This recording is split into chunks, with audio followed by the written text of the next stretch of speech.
So you want a change of scenery.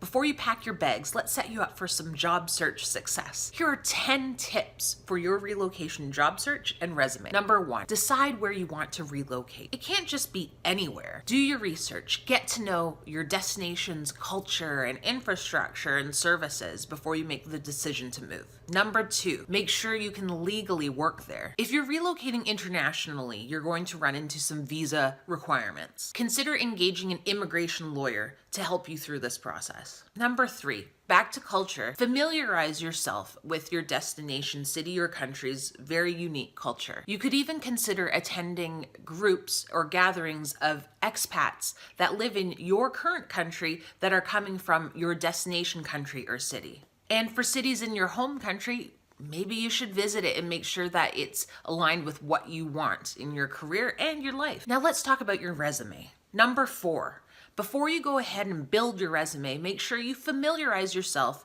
with your destination's resume standards. For example, in North American resumes, it's very uncommon for us to include headshots or photos. However, in other regions and countries, this might be a common thing that you come across in resume. Number 5, on your resume, make it ridiculously easy for someone to get in touch with you. So of course, provide your usual email, phone number, but also consider providing your Skype ID or WhatsApp. And then of course, make sure that your handles are professional. Number 6, speaking of contact information, you could even consider getting a phone number in your destination country or city to make it even easier for someone to get in touch with you. Number 7, on your resume, you want to make sure that your location and intended location are very clear. Put your current city in the header of your resume, but also include a note saying that you're willing to relocate or you're planning to relocate to a certain city or country. You can even put a date range here if you've already decided when you will make that move. Number 8,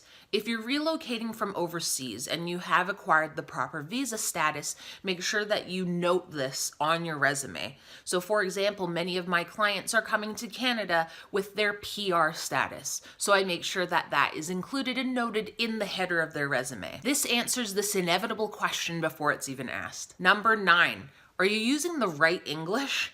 I know this sounds kind of strange, but UK English is different than US English is different than Canadian English. So you want to make sure that you're using the proper English and spelling in the region where you're planning to relocate.